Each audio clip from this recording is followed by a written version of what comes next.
Hey, Sooner fans, welcome back. Rob and I here today. We're going to dive into fall camp a little bit. We're going to have the one and only James Hale join us in a bit, just to talk a little fall ball and our expectations of the season. Up next. That's my standard. That's my standard. My champion standard. Champion standard. Pull up with the answers. Yeah, the answers. Champion standard. Champion standard. Yeah.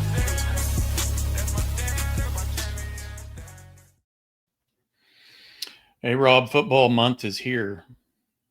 Fall camp. Feels good, doesn't it? Football's back, man. I'm excited. It's going to get here in a jiffy now. I mean, yeah. Next thing you know, we'll be tuning in to watch Illinois State on the 30th. Yeah, poor old Redbirds. I love those tune-up games. Yeah. Pretty quiet week. It's always that first.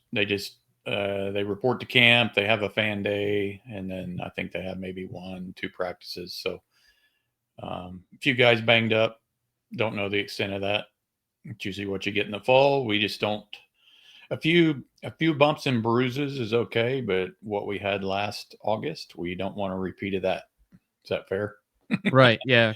I mean, the first 7 days is what they call like the auxiliary or whatever the auxiliary part is. Those first 7 days is just getting a player. You're being overly cautious because when you bring players back and you start ramping them up, those first 7 days is actually where you see the most soft tissue injuries, like the Achilles heel. So they're being overly cautious. Everyone is, not just OU, but the entire country landscape from high school, college, NFL. I mean, when you start ramping up those first 7 days, it's like, hey, this is what let's get your body right for the season. Let's stretch. Let's get our hydration back. Let's, get ready for some thud practices here down the line and some live scrimmages. But yeah, right now it's like, let's just be cautious.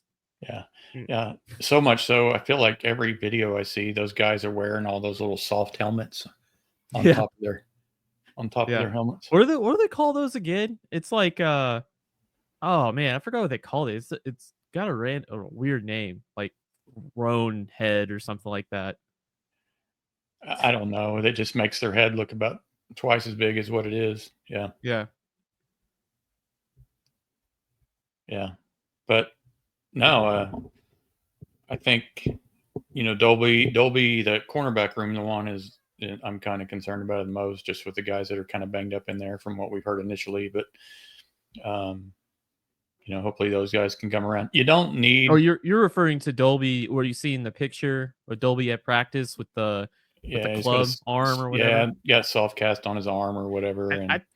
I'm pretty sure at this point they're probably clubbing and everyone gets a precautionary boot. Yeah. I'm sure it's someone like some player woke up and he was like, man, I slept on my ankle wrong. They're going to be like, boot. Bubble wrap for you today. Bubble wrap for you. I got a Madden injury from late last night. I was working on my progressions material and slap on my hand. Who knows? I mean, it's so early. I can't, unless something's lingering that we just don't know about. And you probably feel like me, as long as those guys are healthy by game 2, that's the important thing. If we got guys banged up that can't go against Illinois State, so be it. But you want them to get some reps for that. That's for sure. You don't need guys, Michigan being their first live action of the season necessarily. Right. But, just health. That's what we need. I always tried to not drink the Kool-Aid and read too many of the comments from people in the fall, because everybody sounds like they're having the greatest camp ever.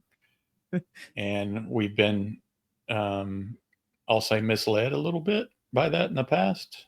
A Bauer Sharp, a few other names, that just seem to, everybody talks about, and then you get to the season and you're like, okay, not seeing it. Right. I try to stay out of the hype until I see it, period. But there are players that I am kind of buying the hype on. I think like a player like Fasusi, I think he's going to play. I think the way it was very similar because Caden Green was getting hyped too, and he ended up playing. Now he played kind of out of necessity because we got guys that are hurt, but I'm keeping my ear to the ground on Fasusi because if there was going to be a player on the offensive side of the ball, I would be buying hype on. It would be Fasusi. On defense, I just hope, like you mentioned, the corners. I hope that our corner room kind of gets aligned there. I'm waiting on, Gentry at a full 2 weeks of practice for Gentry. I would be ecstatic. Yep. Gentry for 2 weeks before the season is practicing. He's looking good. He's moving well. I will be doing backflips. I'd be so happy. Yeah. Hopefully he's got a bionic shoulder going on now. He's had that thing touched on so many times. Hopefully that's not the issue anymore. But yeah. Any other tidbits you've caught out of fall camp? Mateer sounds like he's leading the offense, just like we would expect. And receivers are going to be interesting. The ones that we think are going to be good, whether it's Burks or Gibson or Sategna, I feel like there's going to be like 2 surprise guys that kind of come out of camp that end up getting some reps that we probably really didn't expect much of. And their names have been mentioned before. Kearney sounds like he's had a good summer, good fall so far. So between him and then he pecked on the guns, man. Yeah. He's got some arms, man. Like he put some weight on. He's got some arms. I bet he could be your prototypical kind of bully X receiver, just kind of box guys out and just out muscle some guys. I that's somebody that I'm listening in. The other guys, the Thomas kid from Choctaw High School. Right. Yeah. It sounds like he could be really is damn it Choctaw fast. or Chakota? Is it Chakota? Oh yeah, okay, my bad. I think it's Chakota. It's Chakota. Yeah. So, it's speed, right? You're trying to find speed. You're trying to get speed on the field. He's obviously one of the fastest guys on the team. You're like, okay, I want to, somebody that's, vertically get downfield. That would be an interesting development. Even as we sit here, the coaches don't really know what they've got either until the bullets start flying. In the fall camp, you can have a guy screaming downfield, but he gets in the game and one guy gets a hand on him and he falls to the ground or he just gets pushed off his route. He's not going to be, worthy for or going to be working for you. So, but if we could find speed or even like a bully X receiver to kind of kick Dion back into the slot would be nice. But bully X or a speed demon, Thomas, Kearney, or one of the many transfers that we got, Keontae Lewis and Jermichael Carter, Giovanni Gibson gets healthy, Jaden Gibson is healthy. You've said it before. We look at that room and there's just like all these guys. There's just like somebody has to rise from the top, right? Somebody is rising. Dion, you got Dion, you got Sategna, but there's going to be a third guy out of necessity that's going to come in and it's going to have to do something. And you've got all those guys. Yeah. Who would you take? Would you take, if I gave you Kearney and Elijah Thomas and then the field outside of Burks and Sategna? So take Dion, take Sategna. That's your 1-2. I give you Kearney and Elijah Thomas versus the field. Who would you say would be your third receiver? Either Kearney and Thomas, or would you take the field? And what about Giovanni Gibson? If we assume he comes back healthy, he's the field. He's the field. I would rather have the field because that includes Giovanni, because I think Giovanni's got the most upside. Maybe not even upside. I just think he's got. Have you seen him? He's big, dude. He's tall. He's a lot taller than I thought he was. Yeah. So it would be Gibson, Kearney, and then Choice, just because it's hard it's hard for that true freshman to come in and really make a splash. We've seen, the CDs and the people in the, maybe Marquise did that. I don't know, But No, you remember Gibson is hurt, so he's recovering. Like yeah, he's getting slowly in. So Kearney would be my guy if Gibson doesn't come back. So yeah,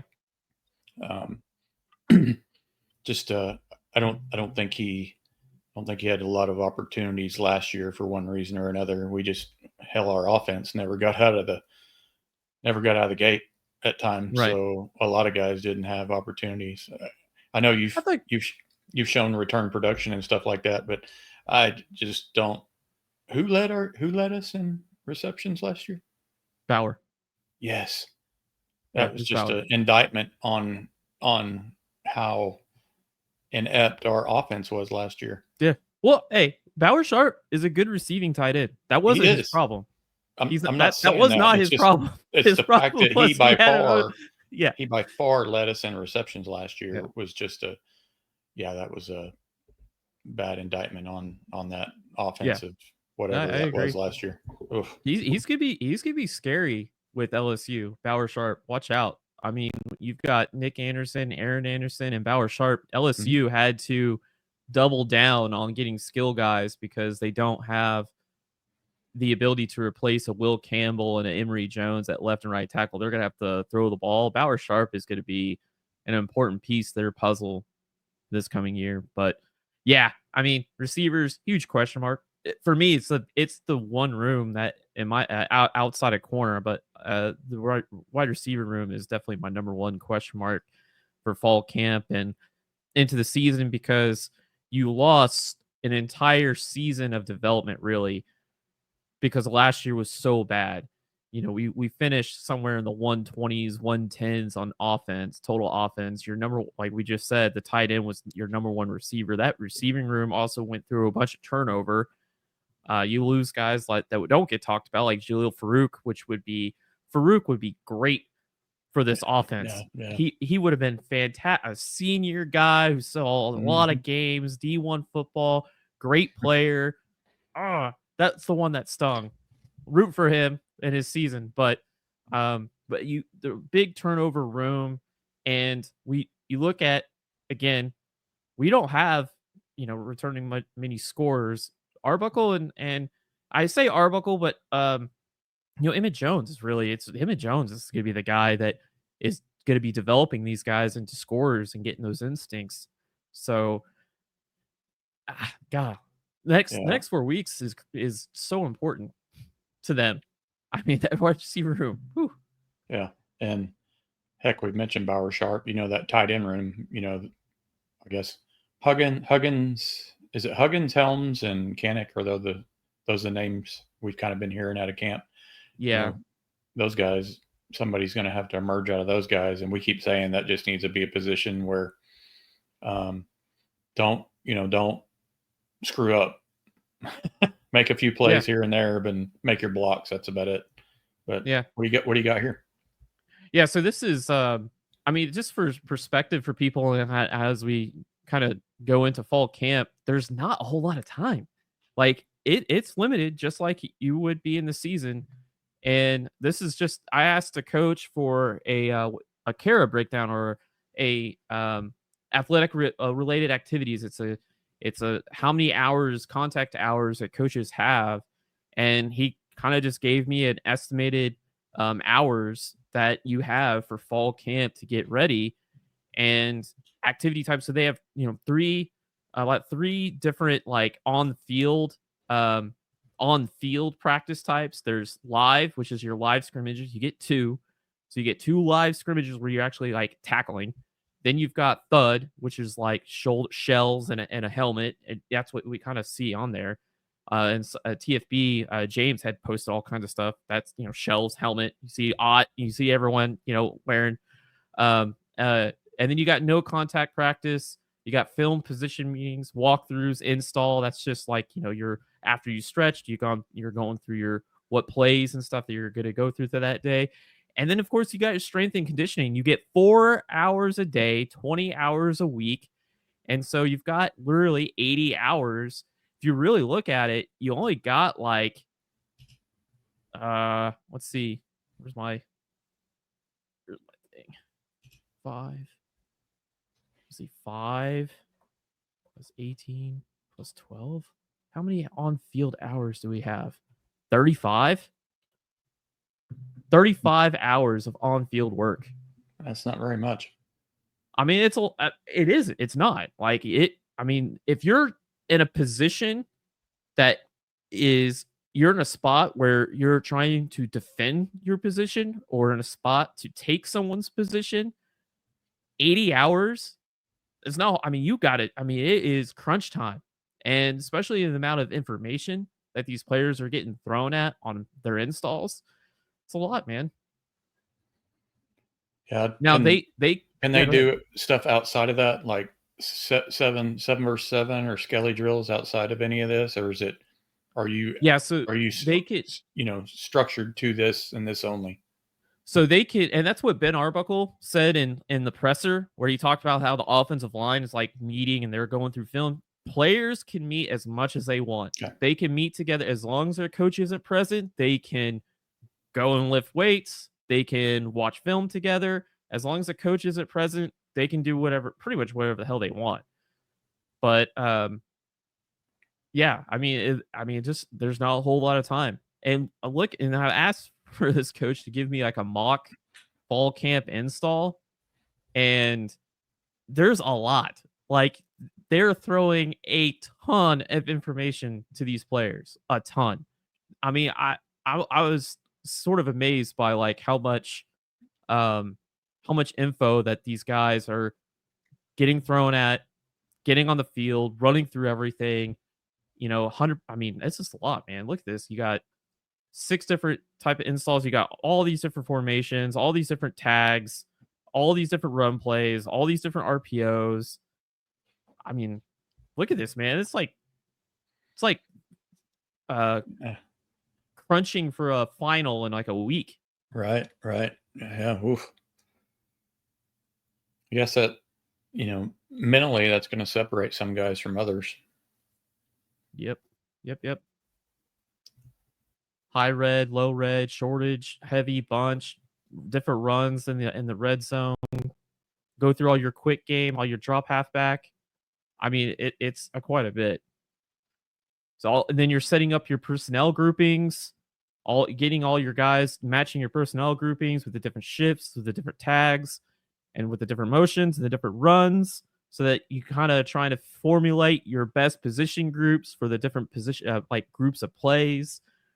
I mean, you have to, when you're, at this level, coaches and players have to be on the same page. And I'll tell you that last year, I would imagine our fall camp was hectic, and on offense, especially, was probably pretty discombobulated because of the offense that we put on the field was just not good. So this is a big 180 for some of these players that were here last year going into this year. Arbuckle's going to be very structured in his time, his limited time. He's going to compact as much as possible, and having him tier your quarterback that already knows all this stuff, and they're just adding to him. He's just adding layers. He's an extra coach on the field that can help these guys, push into getting. And you hear Arbuckle in that presser talk about how the offensive line is meeting. All good signs to that this offense is going to be light years different than it was last year. Right. And yeah, Luttrell wasn't even trying to run his own offense last year, right? So it was just a total train wreck. But I mean, we should, yeah. That's a lot. What are we? I don't know. I see dart, pistol, 100. If we're just guessing. Yeah, so this is 1 week. So this is in 20 hours.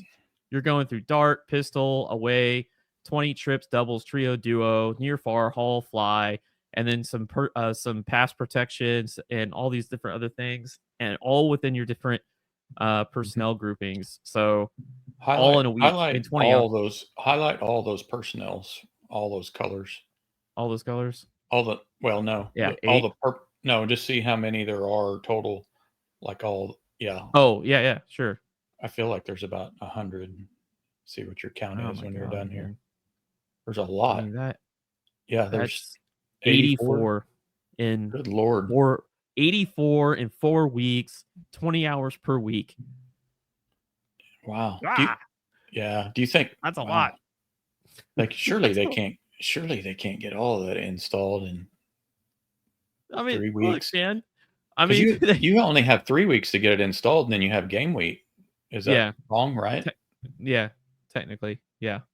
That's why you gotta have a tune-up game, man. So you don't have to really, I guess, you don't have yeah. to really have to install anything for that Redbird week. Redbird week, you should go in there and just beat the crap out of them with this.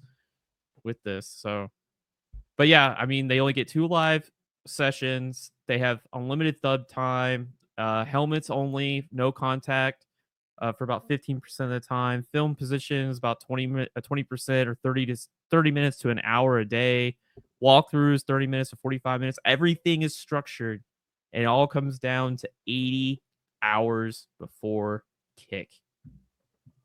Wow. That's wild. Anyway. That is crazy. Just got a message from James that he is trying to get on. So cool. we'll see if he's efforting here. So it sounds like James may be ready to join us. So a man that needs no introduction in these parts, we will bring in James Hale. How you guys doing, man? It's great to be back on with you guys. Yeah, same. Appreciate you joining us again. We enjoyed having you on last time, so I know it's that time of year where you're not busy at all, right? You don't have anything to do. I always tell people, and they go, "Man, you guys, you don't have anything to do in the summer." Well, the softball team always plays into the summer, right? Baseball right. team plays in the summer. So I've got about 6 weeks before football starts. And so either you take your vacation then, or at least that's what I do, and or you spend time with family or whatever. But when August rolls around, then all vacation time is out. You've got to be ready.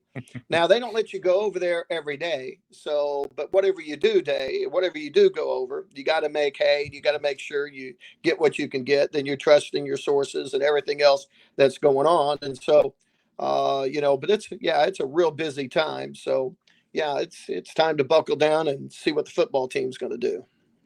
Yeah. If people aren't following you yet, please everyone look up the Diehard Sooner report. Is that correct, James? Diehard Sooner report's my podcast report, and of course I write for the Football Brainiacs. Yep. And I also go on every Monday with the Tulsa Animal in Tulsa. It's about 10:20 every Monday. It won't be this Monday because I'll be at OU, but probably on Tuesday. And and so that's kind of what I'm doing right now. Yeah, I've been following you for a while now. I like all your little video spots that you put out there. If y'all want year-round OU's athletic coverage, there's no better place to find it than James. You can hear about every program all year round. So I'm a junkie, and so I appreciate that stuff. There's not one video I don't click on and listen to. So I appreciate all that. Thank you. What are you seeing out of fall camp so far? Is there anything that's caught your eye, or anything concerning, or just a normal middle of the road? So far, what I've liked about the team is that it looks as good as advertised to me. They're putting their best foot forward, and so, but if they're not practicing well, I think we'd notice it, or the coaches would be up in arms. So it looks like they're practicing well. And I think the additions of Ben Arbuckle and John Mateer have been home run additions. Last year's offense with Seth Luttrell and the new quarterbacks and a rookie quarterback, I never felt at any point that Jackson was going to be a superstar, and the offense never excelled against the defense. All right, now we're a year later. Here you got Ben Arbuckle's offense in there. You've got a guy that knows how to run it in his third year. And it looks like a well-oiled machine, even though the offense is new, trying to run this thing. But they're scoring touchdowns. They're moving the ball against the defense that they believe, at least John says, is the best defense he's ever gone against. So it's not like the defense isn't playing well and the defense doesn't have moments. I mean, Kip Lewis had an interception the other day. Peyton Bowen almost had one.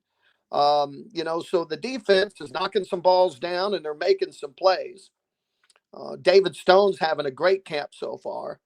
But to me, the exciting thing about camp is that John Mateer looks like the real deal. I've compared him to Baker Mayfield his sophomore year, and that's maybe not what John wants to hear, but there's a certain swagger to him that reminds me of Baker. And I'm certainly not trying to rope him in, as Baker or anything like that. I think John's got his own game that he's going to play, but he still throws off balance throws and off angle throws. And he does all those things that I used to watch Baker throw, throughout his career. But when Baker came on the scene as a sophomore, remember, Trevor Knight was still here. And everybody thought, Trevor's coming off the big Alabama game. And you're thinking, well, Trevor Knight's going to be the starting quarterback, right? And Baker had won that job in about a week. He was that good. He was that dynamic. And that made for a really good, quarterback room, because Trevor was a great backup quarterback, even though that didn't show up in the TCU game that year. But he still was a really good backup quarterback. So here comes John Mateer, and because he knows the offense, and because he's such a great quarterback teammate, all he's done since he's been at OU is work to teach the offense to the rest of the team. So whether it's film sessions, whether it's he calls walkthroughs, and they walk through against the defense that's helping set up things so they can see different things. And they walk it through. How do we block here? How do we do this? Those are all called by John Mateer for the most part. Now, Michael Hawkins shows up, and all the quarterbacks show up because he organizes the whole thing.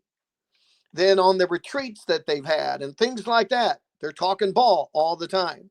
He's available all the time. I don't have any idea if this dude has a girlfriend or not. I don't know when he has time for one. Because he seems to be at the office all the time. And he seems to be looking at film all the time. And, and some other guys are following his lead. Jaron Kanek is always in the office. I think that, the Taylor Wine, the young defensive end, he's been up there, and I think that's right why he's running with the ones right now. They're rewarding him with the fact that he has studied so hard and been up there so long, and plus he's 6'4", 276. I mean, it's not like he, hasn't, doesn't look the part as a defensive end, but I think the biggest thing to me is that so far, John Mateer looks like the real deal. Now, they just had one padded practice, and that was Saturday morning, but they still threw the ball around. They still looked pretty good. And it looks like to me, this offense is going to be good. And another thing that I've been impressed with is Jalen Ott. I've never seen Jalen Ott till I saw him the other day, and we had a chance to talk to him the other day. He's an impressive young man. Somebody told me he has an old soul. Well, I would agree with that. He was pretty mature, how he answered these questions. He didn't want to say anything negative about Cal, but when he was building up OU, he couldn't help it because OU's just a different deal for him. It's a different ball game. The SEC is going to be a different ball game than it was at Cal. It's very much what John, remember Roush when he came in from Stanford? And Stanford is, of course, a great academic institution, and, they play a pretty good brand of football. But John, as he was just trying to explain what it was like to be at OU, he couldn't help but say, hey, football's just different around here. And they weren't in the SEC yet when Walter Roush was here. So, this is it's going to be interesting. Those are two high profile offensive players. I mean, OU would have been really good at running back, but if you didn't add Ott, wouldn't we all be sitting here saying, well, who's going to win the running back job? Who's going to take over the running back job, right? And no, we're not saying that now. Maybe we're saying who's going to be the backup, even though I think Javante Barnes will be. That's still a really good year and room. So now the wide receivers look good to me. Tight ends look better. The offensive line looks better. We're early in training camp. We've only had 3 practices so far. We've got 3 weeks to go before the first game.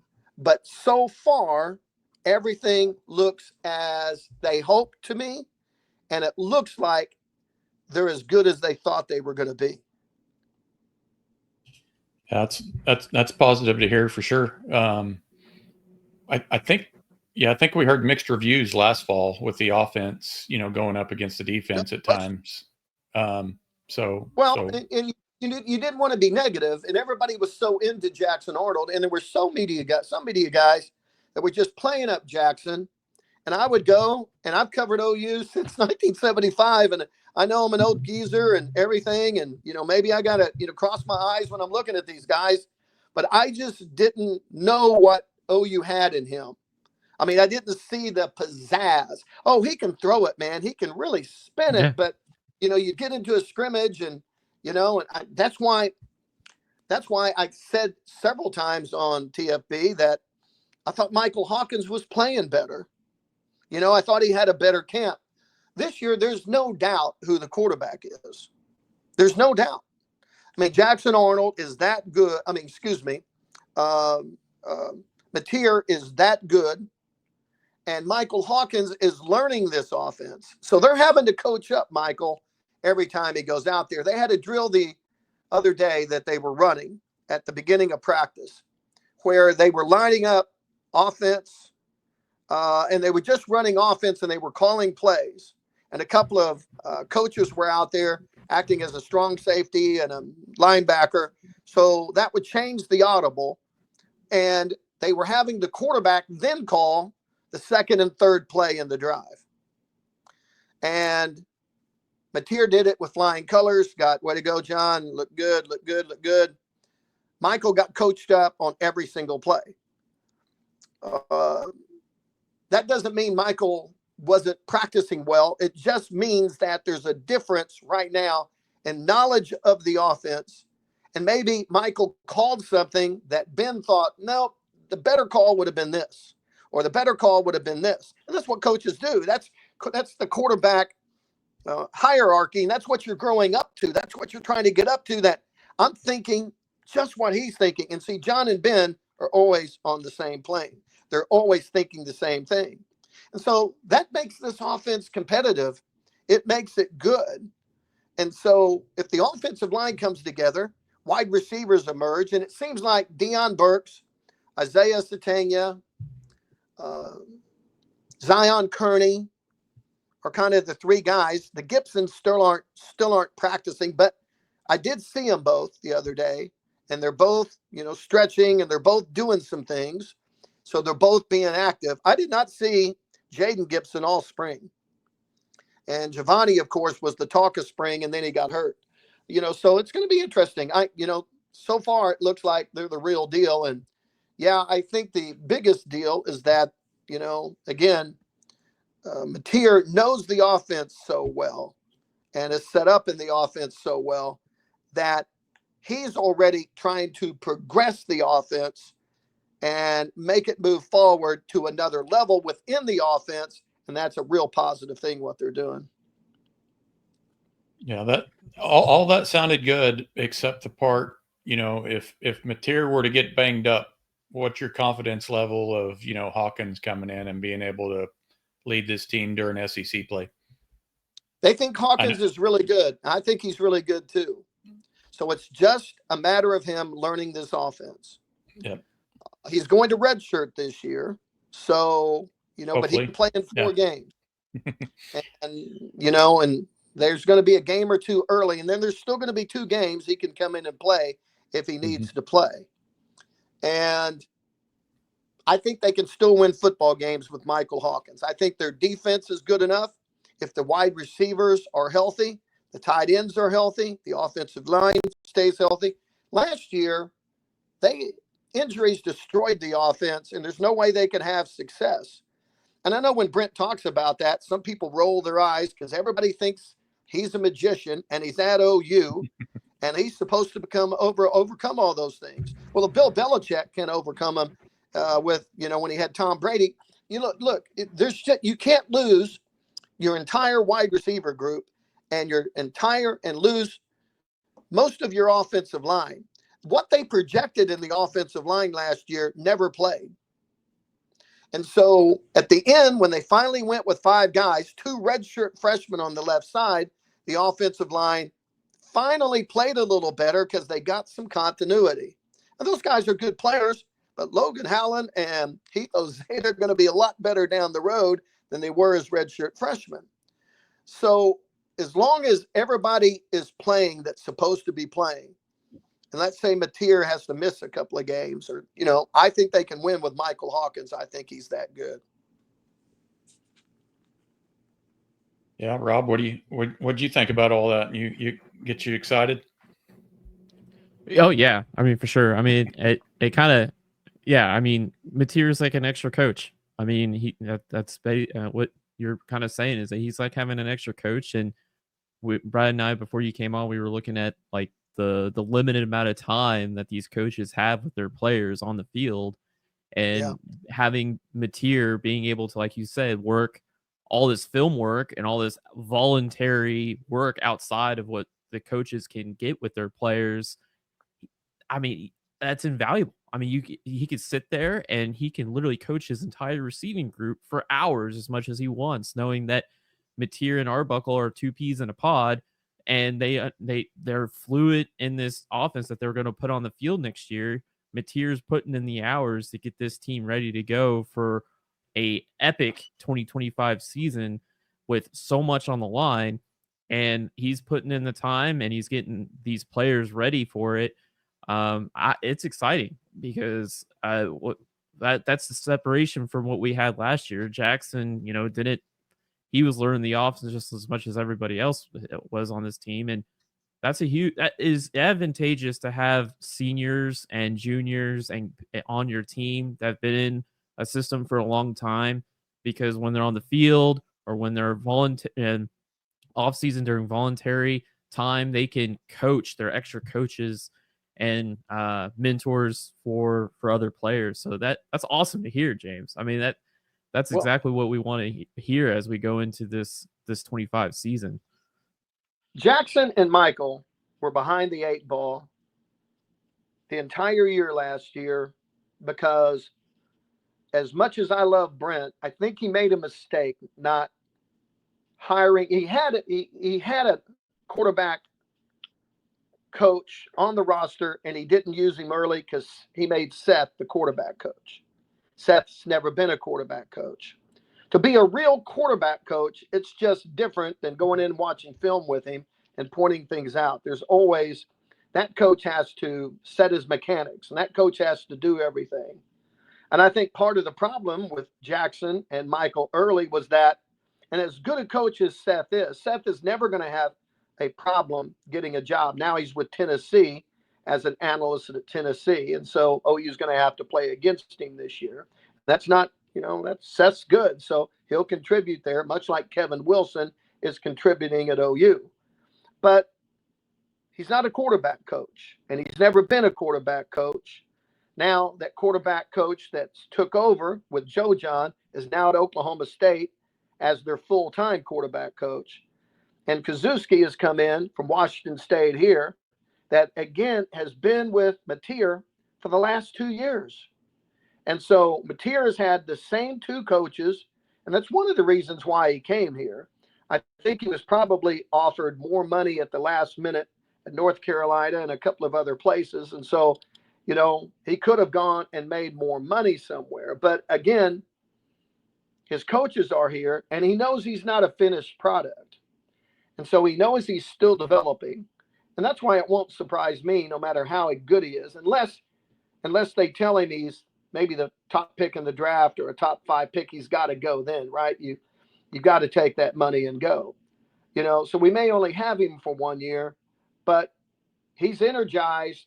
It's very similar to me to what Josh Heupel did when he first came in 1999. And OU was going from the wishbone to the air raid. And Josh Heupel helped Mike Leach put in the all-U offense in 1999. Now, that team lost 5 games because they just didn't know how to win. OU led in every game that year, even led against Ole Miss in Shreveport.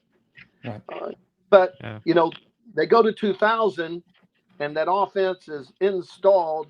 Josh is running his own practices very much like Materia is right now. So it's very similar to what we're seeing. Let's just hope they have similar results, even with a better record, right? Let's hope they, are ready to go and ready to win. Look, if they don't get hurt last year, they win 2 more games at least, and maybe more. But they're so banged up, it's hard to operate. Why do they lose the Missouri game? Come on. It's just like, it's just those kind of things that happened last year. And the defense wasn't quite good enough to, make miracles, except against Alabama. And that showed you how good they really were. I mean, Milroe is going to make an NFL team this year. They were a good team at Alabama. They had lost 14 guys to the NFL draft. And OU spanks them, right? So yeah. Were good enough to win last year if they're not so banged up. And now they've got this quarterback that's come in. Again, he reminds me of Heupel, and that's a great compliment I'm paying him. I can't really pay him a greater one. And he's very much like Heupel in that he just calls guys up. Hey, meet me. I don't think they meet behind the barn somewhere, but meet me on the field or meet me somewhere. I'm sure get a key to the practice field, right? So, right. Let's go meet somewhere and let's throw the ball. And he went down. What did he say? He went down and met Giovanni and I think Deion Burks in the summer. They just called him out of nowhere. Hey, we're down in Houston. Why don't you come down? Let's throw the ball around. He said he took 6 or 7 footballs and he went down there and had, broke bread with those guys for a couple of days. They just threw the ball around with those 2 guys. And, and so those are the kind of things John did all summer. He just, if the offensive line wanted to run some things, he showed up and met with him. That's why if he has a girlfriend and, if he does, he needs to marry her because she's golden if she puts up with all, she's never out with him, So it's an interesting deal. But he very much reminds me of Josh Heupel back in 1999. Yeah, that's a good comparison just from, having that coach on the field and helping with the installs and all that stuff. I never really thought back that far, but yeah, that makes a lot of sense. Hey, you mentioned, last year's team being banged up a little bit. So I'll bring up a little banged up guys in fall camp. Are you concerned at all with Dolby and his arm? And if you'd rather not talk about injuries, just say, I don't want to talk about that. We're concerned about Dolby. Dolby's like one of my favorite players. And I saw the picture of him with the club on. And I was like, huh. Yeah, no. I think he has to play for them to be what they want to be defensively. So he's got 29 practices to get well. Now it's 26 practice or 20 down to they're down to 25 now, right? So and I think he's got plenty of time to get well. And so that's if you were concerned with anything, you would be concerned about the broken ankle, right? Well, it's okay. It seems to be well. Right. He's running well. Right. And so now with everything else, he can play with a cast on his hand if he has to or whatever. And that's true. That's still 3 weeks away. And I think he's got a little pulled hammy or something too. And so, he just needs to get ready. He doesn't need field reps necessarily. He needs practice reps. He's a corner. And so that's, can I line up against this guy and cover this guy? It looks like to me, they're thinking about starting he and Gentry Williams at corner. And Jacoby Johnson backing them. Now, they could always go back to Dolby at Cheetah and having Kendall Daniels and Reggie Powers behind them. But Kendall Daniels is such a good player. I think they want to get him on the field as much as possible. So I think I could see him being the Cheetah, which he's perfect for. I mean, he's a former safety. He can cover. He's 6'5", 249 pounds, I think it is, or 241. He's a big guy. He's really filled in. I covered that guy at Beggs High School running in the 4x100 relay. I think he was the second relay, and he's lining up, and all those little track guys are around him. And I just thought, wow, he looked like or King Kong running against those guys. Interview, I told him about that, and he just laughed. He remembered me showing up. So, but it's so Kendall Dobie's important to that football team, and yeah, he's a little banged up early. There's always going to be bumps and bruisers in camp, as long as guys don't miss time, as long as Giovanni gets back and Jaden gets back eventually. Then this team can rock and roll. But how they handle injuries, who gets hurt, that will determine how good they're going to be, because it's not that OU's not going to have a good football team that doesn't give you thought they're going to be a good team and have a good record. It's the schedule, but they can beat everybody on their schedule, but they need to be healthy to be able to do that, or they need to have guys playing well that are healthy when they do play the games to be able to do that. And you just never know about that. But so far, so good. And Kendall Dobie will be ready for the first game. Yeah. Yeah, no, you mentioned Kendall Daniels and some of those other guys. Between, Kendall Daniels, Sammy O, Kobe McKenzie, and Kip Lewis, man, those are. I feel like about as athletic as we've been at linebacker in several years. Yeah. Like you'd be hard pressed to tell me the last time we had a group of guys that athletic, coming in and taking snaps, but. I'm excited to see all those guys on the field at the same time. And yeah, I just I hope there's a spot for each one of them, but I know there's probably going to be one guy kind of left out a little bit as far as reps go, but really, really excited about the defense. Well, if they play Daniels at the Cheetah a lot, that, the other three guys will alternate and play a lot. I thought it was interesting, wasn't it, that the Butkus named Kip Lewis and Sammy Asamigo, the two guys, not Lewis. I thought that was interesting because Kip's really good. He's really going to be the starter there. And yet, they went a different direction because Sammy played a lot at Cheetah last year and played pretty well, right? And Sammy could always go out and play Cheetah again. So they have Cheetahs that could play. Peyton Bowen could play it, and you could play one of the freshman safeties, back with Robert Spears Jennings if you wanted to go that route, Michael Boganowski or Jaden Hardy or one of those guys. So there's different things, and the flexibility that they have on defense, I think Brent loves it. He loves guys that can play one or two positions, that can do different things. If guys are flexible, he'll set up defenses with different personnel groups that can do different things. The fact that Grayson Halton can play defensive tackle, but also line up at defensive end at 280 pounds and still has defensive end skills, that's a big advantage for Oklahoma. So then you've got the linebackers with Kendall Daniels' versatility that he can line up inside. I mean, you can see them line up with a pass rushing unit with Daniels at Mike linebacker, and because he can cover so well, he can be that guy. But Sammy could also do that and be that guy. So there's a lot of things Brent can work with. And I've covered Brent a long time. I've been blessed to he let me sit in on a meeting one time. Now, I have no idea what he's talking about. But I'm watching him line everything up and draw everything up and then erasing it and drawing something else up and going, James, you got that? I'm going, no. Anyway, he's just going back and forth. And, and so he's going, these are all the things we can do off this one call, James.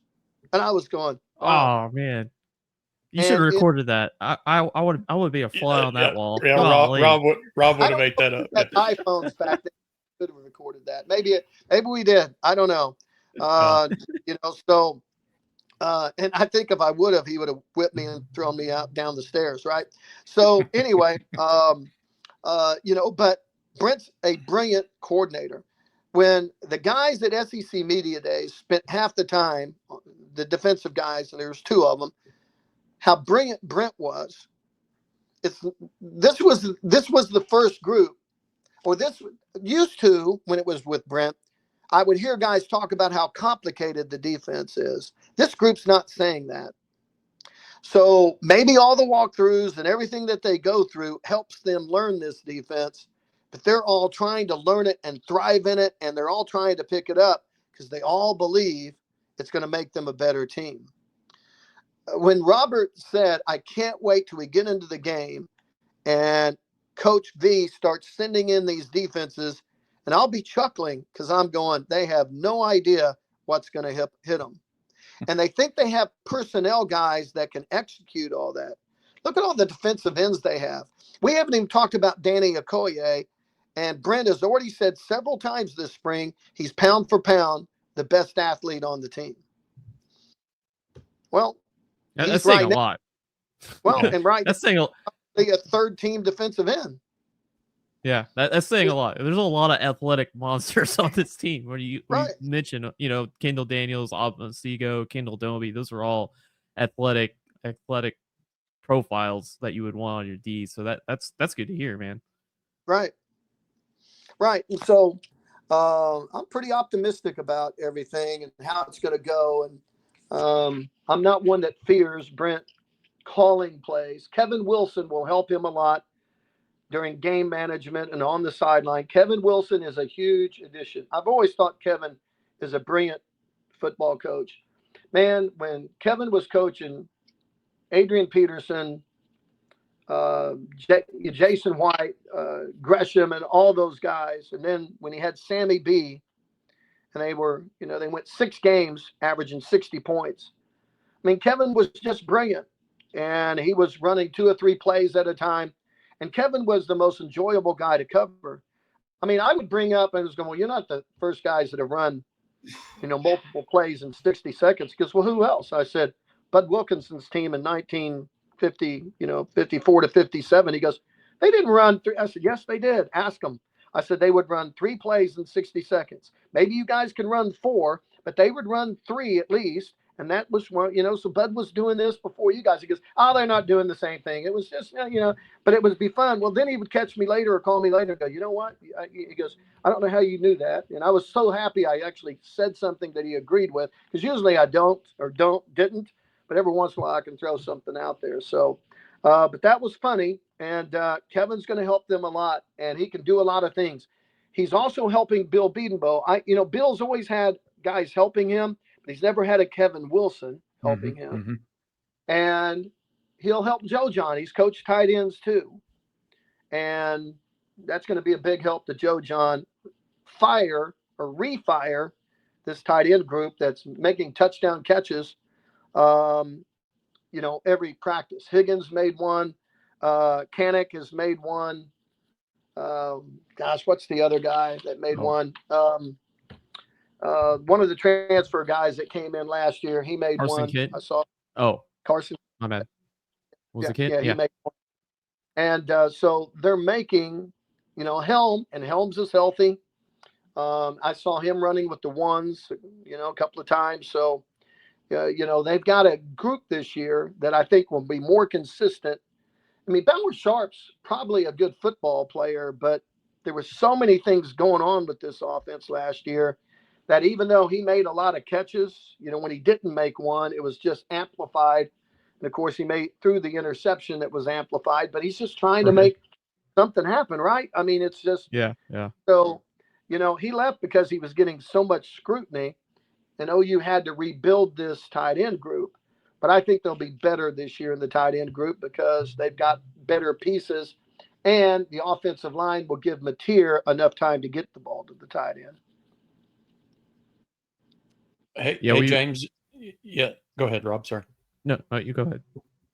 Well, James, since you're there in practice on every few days or whatever. So I don't know if you ever pay attention to it, but is Tate Sandell in this kicking game as good as advertised? They're getting a lot of hype here early on. Well, he hasn't missed a kick yet, and positive thing. That's bad. The only he missed at UTSA, yeah, I know. The only kick he missed at UTSA was over 50 yards, and he's making everything from about 55 yards in right now. Wow. He's left-footed, which is interesting. So that's been a different hold for Urich, who is Hunter. That is always the holder. I wish they wouldn't do that. I wish they'd find a backup quarterback that would do that. That could help the fake. Sure. But they ran fakes last year that worked, and so I'm sure Urich. I've asked him if he can throw the ball, and he said, "Yeah, I can toss it around a little bit." So, maybe that will be the case. And so, I think the kicking game is going to be really good and better. They didn't have confidence. They had confidence in their kickers because they have to. But last year with the two guys that they had, they never thought for sure. And I think when they send Sandell out there this year, they're going to believe it's going to go in and he's going to make it. I thought that Elzinga was good as a punter. Urich looks like he's even better. Oh, wow. Okay. And so I think they'll be really good in the punt game. I don't know who the kickoff guy is. I assume it might be Sandell. And he was pretty good. He's got a good, strong leg. If you kick touchbacks all the time, they never get the chance to return. Against LSU, as soon as that kick went up, we all said, oh, man, it's not going to make the end zone, right? And so they returned it for a touchdown. Yeah. If he just kicks it through the end zone.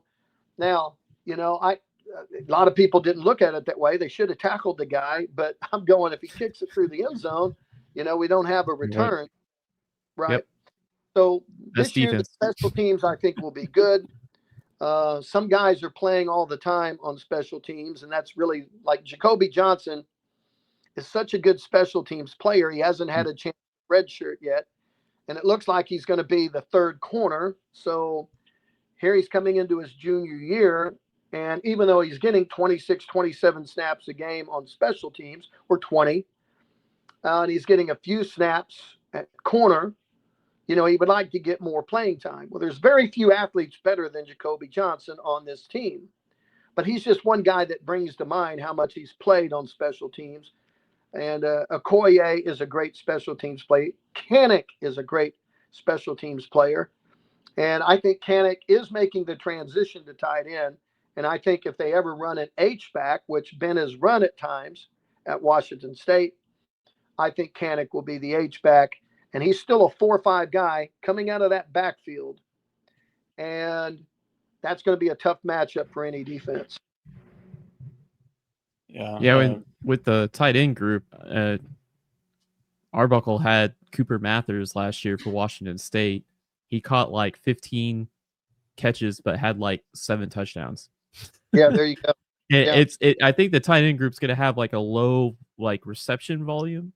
But Arbuckle's going to use the same plays. He's going to script some stuff up specifically for the tight ends just to score touchdowns. It's probably what we're seeing in practice is that, his offense is not running through the tight end, but he's always going to keep them involved through the game. And probably at the season end, you're going to have a tight end that has like 15 catches and 4 or 5, 6 touchdowns because he's going to leak them out somewhere and he's going to be wide open for a score. Or he's just going to, defenses will tend to forget that you've got a 4-2 tight end that can run if you're got your wide zone running, you got all these scripted plays to your receivers, and then you forget that this guy Kanik can run out of the backfield and go vertical on you, or just be in the red zone and just get to that pylon real quick on a pylon run and score an easy touchdown. So Arbuckle's going to get the tight ends involved. I think there's going to be some really cool plays that he has through him, and I think, like you said, I think Kanik's the most athletic guy, but Will Huggins is huge. Like, what is he, 6'6", 6'7"? That's a big boy standing in the middle of the field saying, "Hey, throw me the ball." Like, right. So yeah, I'm not. And so we've seen players before. Well, we've seen players before emerge in their last 2 years of college. Huggins did nothing at Kansas, transfers to Pittsburgh State, 37 catches. That's pretty active, right? So he came to OU in the spring, and he was great in the spring. I mean, he was fantastic. And it's not going to surprise me if he's not your number one tight end.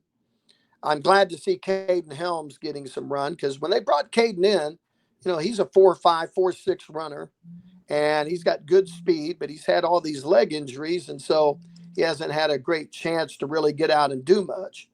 But the tight end group is going to be active.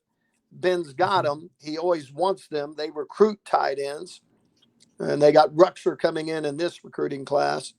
And so, he's always going to want to add to this group, and he's going to use them. Yeah, there's no doubt. And if they score touchdowns, they're not going to care if they don't have 45 catches, but right. Exactly. It's not going to surprise me. And again, if something happened and the wide receivers didn't fire again, at least they have tight ends this year that they can really work, that the quarterback knows how to get them open and get them downfield. Yeah. We're going to have a few other guests on this month. And, one thing I want to do with getting all the guests on is kind of get their season predictions. You're one of the first ones on this month, so I'm gonna put you on the spot to start with. I kind of know where I'm at on season, record wise for a season, what to me would be a success. But I kind of want to hear your expectations. I know you're a diehard Sooner fan like I am, so I want to see what James thinks a season record's going to be at the end. I think OU's a good football team, and I think they can win every game they play. So they should be no worse than 9-3, and they could possibly be better. Now, I've gone on a lot of shows in the SEC, and they're not thinking that down there. But they're not around this team all the time. And they don't know what materials look like at practice. And they don't know what Ben Arbuckle's done to this offense and how everybody's buying into it. And that defense just looks better, and their kicking game is better. So they don't have any of the fables, any of the fallacies that they had last year. They don't have a rookie quarterback that's having to adapt to bad things that's happening around him. If things happen bad around Mateer, he's liable to complete a 15-yard pass. There's a difference. or run for 20 yards. Or run for 15 yards, right? What Baker did, right? And this is why I compared him to Baker. Baker would be magical. Against Tennessee, they played terrible, right? And all of a sudden, Baker starts finding a few things, right? Starts running a few things, starts finding Sterling a couple of times. And all of a sudden, they upset the Vols there, and they only played they played overtime well. They only played one quarter and an overtime well that whole game.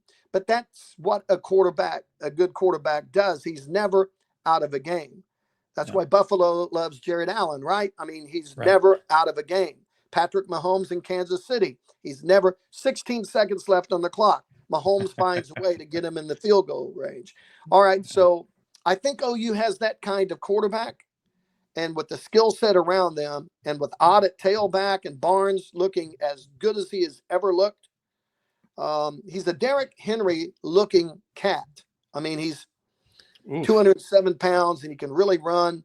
And he's, when he takes his shirt off, he looks like Derrick Henry. So this team is better if the offensive line fires and they find 5 to 7 guys that can play. I mean, Everett talked about the other day how the offensive line had the best year they've ever had, losing baby fat or whatever you want to call it, and putting on real muscle. And like he's at 316. He goes, I got pushed around sometimes. He shouldn't get pushed around at 316. His weight marks are all up. He's had a better offseason in the weight room. And so all that other group has been with him. And Fabechi Nawawu, who played at 245 last year, is down to 267 or 266. He's just going to be a better player, right? And so everything I think is going well. Like I said, OU can win every game they play. They'll be an underdog against Texas, maybe against LSU, but that's going to be a home game for OU. So I don't know at the end of the year. They're capable of going to Tuscaloosa and winning. They're capable of going to Columbia and winning, South Carolina. So I think OU will, I think since they have a quarterback, I like the offensive setup. I think OU will go no worse than 9-3, and they could go 10-2 this year. I like it. I like it. God, I would love that. Yeah. And I'll be the only guy that probably thinks they're going to be that good, but I'm just really impressed. And unless they lose somebody that's going to be such a key player, but they have good depth on this team this year, so that doesn't mean they still wouldn't be good unless it's Mateer. And let's keep knock on wood that Mateer makes it to the starting line. Right. Now there's 2 guys on this show that believe that. You and I are in the same boat. You and I are in the same boat. Rob tries to pull me back down to earth. every now and then, but I like to. Yeah, I'm stuck in my 9-10 win world, and Yeah. Well, I they would have won understand. 8 games last year, and Yep, that team yep. wasn't very good last year. That's been my argument as well. If So right, if they have a wide receiver group and an offensive line group, even with rookie quarterbacks, I mean, if the offensive line is healthy, they don't get blitzed by South Carolina in that game, and they're in the game then, right? right, So you don't spot them 21 in the first quarter. So first 5 minutes and 13 seconds, or whatever. that's what it was. Yeah, it was ridiculous. Right. So, Yeah, and that created, he's got to change quarterbacks and all this, and all of a sudden Oh, you're right. they're in a big turmoil in their own locker room. And, but Brent navigated it well. Brent did a better coaching job than probably people want to give him credit for it with the 6 and 7 year. There was a lot going on with that year. And I think he's learned from it. I think he's tried to correct it. I think he's made changes in his coaching staff. He's decided to take over the defense just because he says, I'm the best at it. That's what I do best. And it takes all that pressure off everybody else. Just coach your position the best you can coach it, he tells them. It's just do what you do, because I think you guys are really good at what you do. I'll do what I do, and we'll be really good here. And he's brought in Ben Arbuckle and said, this is yours. Go do it. And we'll scrimmage and we'll play and we'll make each other better. And we'll see if we play anybody that's better than you or better than what I've got. And we'll see what happens when we go. So I think that he thinks he's going to be pretty good. Yep. Yeah. And that's not Brent being arrogant. That's just, no, he's just confident about what he does. And he's been doing it for going on almost 30 years now plus. I'd rather have him confident going into the year than not, right? I mean, Sure. Oh, yeah. This is a big year for OU. They need to get back on the winning track. It's going to help recruiting. Everything is a king on this team playing well in 2025. And I don't know any reason why they can't play well in 2025. Yeah.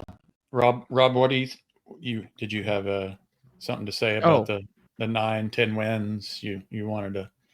So I had a coach buddy of mine and going back and forth about OU's upcoming season. And he told me, he said, you'll be surprised how one quarterback could change a program. Yeah, right. I mean, that's what we're talking. I mean, quarterback comes in, Mateer, 3-year starter, scored 44 touchdowns last year, has his OC and his quarterback coach. I mean, we were going back, I'm kind of sitting there at that 8-4, and he was like over here trying to, hey, I don't know. And he coached with Mateer. So he was like, hey, you'd be surprised how one guy goes into a program and how it can flip. It happens in the NFL. It happens in high school. It happens in college. It happens everywhere. It's the most important position in sports, yada, yada, yada. Mateer's really good. So I want to be in November. All I ask for my season for OU, I want to be sitting in November after Tennessee. We come out of Tennessee. We got 3 games left of the season. I want to be competing for an SEC championship. I want to be one of the 5 teams that is competing to go to the championship. Right. Let me get there, and I'll tell you if I'm happy or not. Let's get out Knoxville, and I hope to be one of those 5 teams. Mm-hmm. Look, Indiana was not a great football team. They were pretty good. They're kind of like, but they had a quarterback last year and a good offensive coordinator, and look what they did. Well, now Oklahoma's playing a schedule that's a lot tougher than what Indiana is playing, but that's an example of what you do when a good quarterback comes into a program and ignites the program, and that's what I think Mateer is going to do. Yeah, and one thing we didn't mention, you feel like Mateer's getting a upgrade in personnel coming here, like a pretty significant upgrade in personnel. So, I'm excited. And there's reason why he's getting a lot of hype nationally, or as a top 5-6 Heisman candidate or whatever you want to call it. He's just he's good, and people know it, and so hopefully that translates to a lot of victories for us this year. Absolutely. Well, I think it will. I think OU's counting on it. I think they believe it. I think they'll really feel it by the time they get to Illinois State. And I think OU will be ready to go. And I think they'll be a good football team. Yeah, agreed. Oh, football gods, please. Yeah, well, Rob, you got something on your arm too. Your day to day too. Oh I see yeah, there. yeah. I got wrapped up today. Yeah. Yeah. Carpal tunnel. Yeah. You're not immune. Yeah. No. Oh, Rob, you got any other questions for James? We can wrap things up here. I'm good. Well, James, I really appreciate you coming on again. We need to definitely do this a few times during the season and compare notes, preseason picks, where are we at in late September, October, November. But really appreciate it. Everybody, please follow James. You can find his write-ups on the Football Brainiacs, or you can check out his podcast. You can see down here at the bottom, Diehard Center Report, or you can catch him on, I believe you said, the Tulsa Sports Animal. Sports Animal every Monday at about 10:20. All right. Week it'll be Tuesday, but most of the time it's every Monday. So okay. Well, thanks again. Appreciate it a lot. And hopefully we can kick things off here in a few weeks and be somewhat injury free. So let's hope. Thanks, guys. Yep. I appreciate it. Call anytime. I'm bet. always available. Thank you. All right. Bye-bye. Thank you. Bye. Later, James.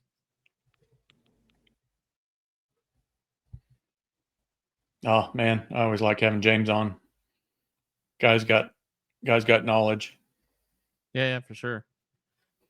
Yeah, 30 years, been around, seen 30 fall camps, 30 seasons, all the coaches. I think he probably knows a thing or two. Yeah, been covering Sooner sports, I think he said, since 1975. So, yeah, got the history there. We want to wrap things up here? Yeah.